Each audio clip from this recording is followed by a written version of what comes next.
Bonjour, alors aujourd'hui on va apprendre à saisir des données au clavier et les afficher à l'écran. En fait, il s'agit de faire des entrées-sorties dans votre terminal.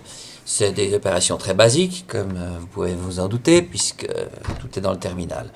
Alors vous avez trois instructions à la base. On va commencer par celle qui affiche du texte.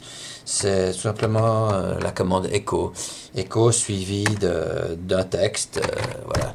Ça va très bien. Maintenant, évidemment, vous pouvez imprimer des variables.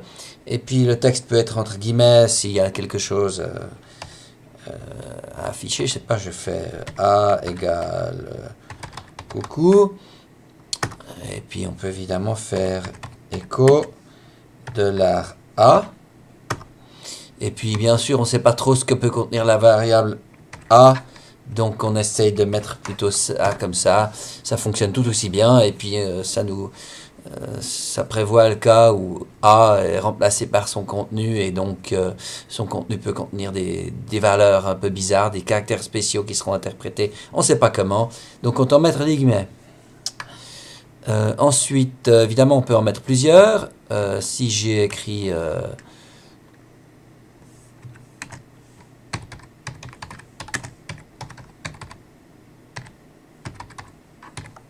comme ceci, coucou, comment allez-vous, puisque le $A est interprété. Voilà. Maintenant, pour faire l'opération inverse, c'est-à-dire des saisies, peut-être que d'abord, on va voir dans la commande echo, elle contient pas mal par exemple, pour cette variable-là, si on veut aller à la ligne, on met il faut peut-être mettre un -e devant. C'est une option. Puis à ce moment-là, le /n signifie aller à la ligne. Ça n'a pas marché. Peut-être qu'il faut mettre... ça ira mieux le slash à l'envers. Comment? Puis ensuite, aller à la ligne, allez-vous. Alors maintenant, vous pouvez mettre d'autres trucs, comme par exemple un B pour backspace, je crois. Alors ça a enlevé le T, puisque le backspace enlève le T. Si vous voulez simplement enlever la dernière lettre de la variable $A, vous pouvez faire ça. $A, puis ensuite un /B. Donc le coucou a été transformé en coucou. Voilà. Bon, bref, en faisant man echo, vous avez de l'aide avec l'option -n, bon, ou bien le -e puis le /n, ou bien le -e, puis, enfin, bref, et puis tous les autres qui sont là. Ensuite, pour saisir des données, vous avez deux possibilités, c'est read ou éventuellement la commande select. On va essayer la commande base read. Alors, read A, et puis on tape coucou. Évidemment, ça n'a rien changé puisqu'il y avait déjà coucou, n'est-ce pas? Echo, voilà, ça sera toujours la même chose. Bon,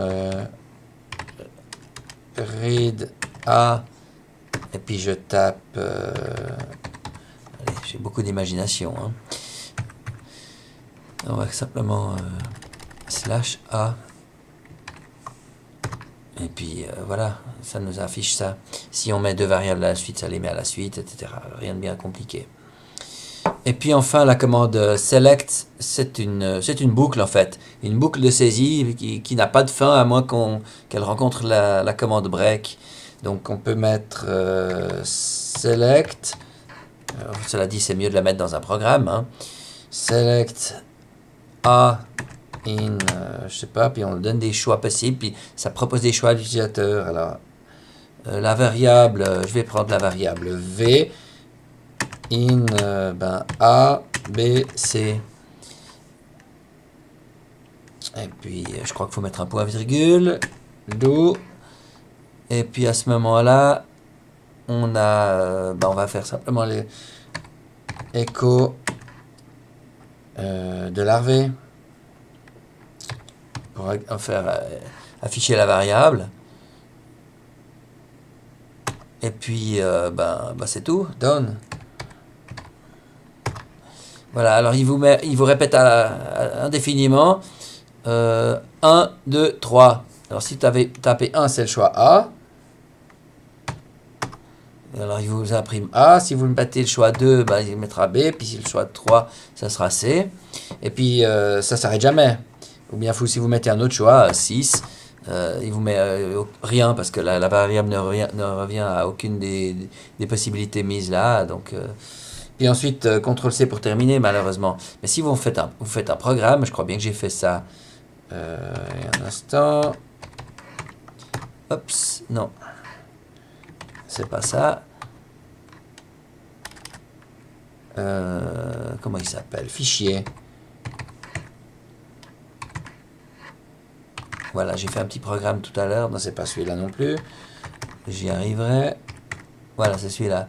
Effectivement, j'ai fait un select et puis j'ai mis un break derrière. Donc, le break permet de quitter la boucle. Bien sûr, on peut faire des tests et puis mettre le break uniquement dans la branche du test qui doit faire arrêter le programme. N'est-ce pas? Donc, j'essaye.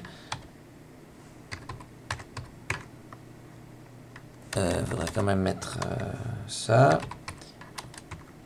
Voilà. Donc il me fait choisir entre rouge, vert, bleu. Je choisis 1, il me dit que c'est rouge. Puis il sort parce qu'il a vu le break. Si vous relancez le programme, vous tapez 2, évidemment c'est vert. Vous n'avez donc pas besoin de taper le texte, on tape simplement 1, 2, 3. Il met toujours des choix 1, 2, 3. Voilà, je crois que on a assez vu pour aujourd'hui.